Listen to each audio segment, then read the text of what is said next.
আমার নাম ফাতেমা। আমরা 4 বোন। আমাদের কোনো ভাই নেই। কখনো বাবার আদর পাইনি। বলতে গেলে বছরের প্রায় সময় বাবাকে ছাড়াই আমরা কাটিয়ে দিয়েছি। মা অন্য বাড়িতে কাজ করত। দেখতে দেখতে এরকম কষ্ট করতে করতে আমার 2টা বোনের বিয়ে হয়ে যায়। তখন আমার বয়স ছিল 12 বছর। আমার ছোট বোনটার বয়স ছিল 7 বছর। আমি একটু বড় হয়ে যাওয়ার পর আমার মা আমার কাছে আমার ছোট বোনকে রেখে মা সৌদি আরবে যায়। ওইখানে যাওয়ার পর আমার আম্মু হঠাৎ করে অনেক অসুস্থ হয়ে পড়ে। তারপর আমরা জানতে পারি আমার মায়ের মাথার মধ্যে ব্রেন টিউমার হয়েছে। তখন আমার মা হাল ছাড়েনি।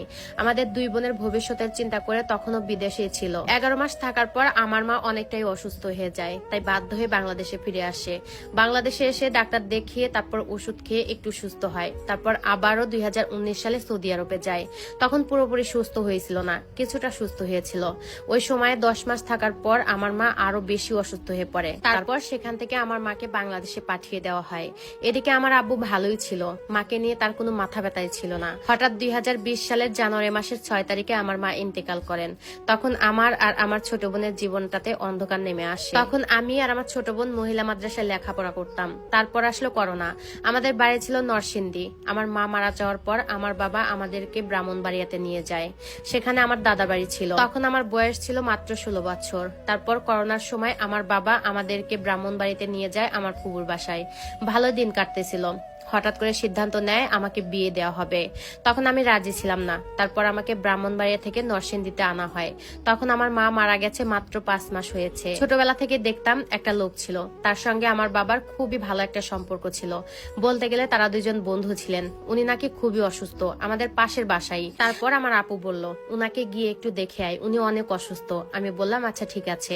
তারপর আমি আর আমার ছোট বোন গেলাম। ওইখানে যাওয়ার পর দেখি একটা লোক আসলো, আমাদেরকে দেখলো, এমনকি আমার বাবার নামও জিজ্ঞেস করলো। আমি বললাম। তারপর আমি আবার বাড়ি চলে আসলাম। ওই দিন রাত্রিবেলা দেখলাম লোকটা আমার বাবার সাথে রাত্রিবেলা বাড়িতে এসেছে। তখন ঘরে কিছুই ছিল না, একটা ডিম ছিল। ডিম ভেজে তাকে ভাত দিলাম। পর উনি আব্বুর সঙ্গে অনেকক্ষণ গল্প করে তারপর চলে গেল। এর কয়েকদিন পর বাবা হঠাৎ করে বলতেছে তোকে কিছু মানুষ দেখতে আসবে। আমি কিছুই বলিনি। তখন মনে মনে ভাবলাম দেখতে আসলে তো আর বিয়ে হয়ে যাবে না।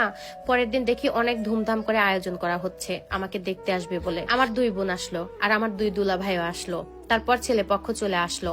আমাকে শাড়ি পরে সুন্দর করে সাজানো হলো। তারপর আমাকে তাদের সামনে নিয়ে যাওয়া হলো। অনেক কিছু আমাকে জিজ্ঞেস করা হলো। তারপর আমি সঙ্গে সঙ্গে সবকিছুর উত্তর দিলাম।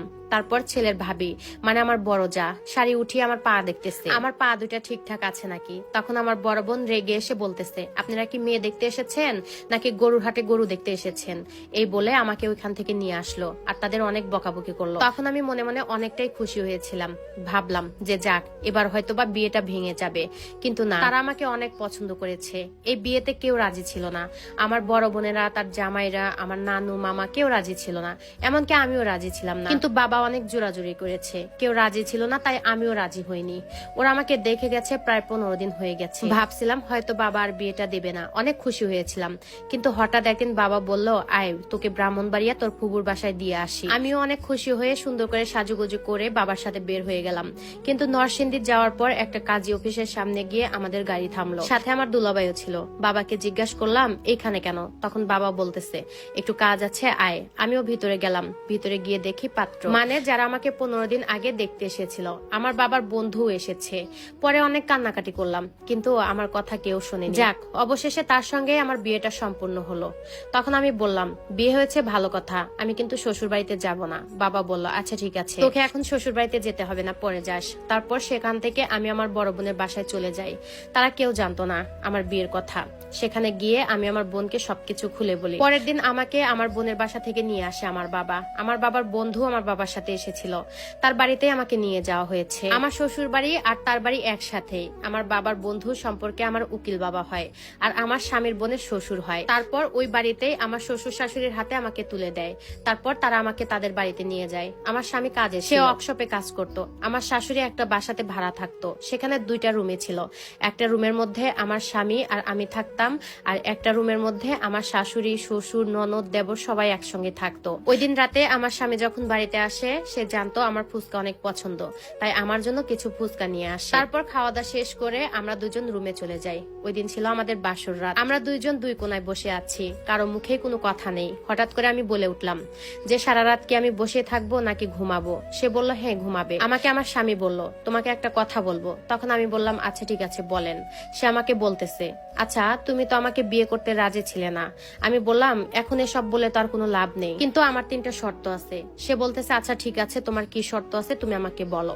তখন আমি বললাম প্রথমত কোনোদিন আপনি আমার শরীরে টাচ করতে পারবেন না, দ্বিতীয়ত আমাকে একটা ফোন কিনে দিতে হবে, আর তৃতীয়ত আমি লেখাপড়া করতে চাই, আমাকে ভর্তি করে দিতে হবে। সে বলল আচ্ছা ঠিক আছে।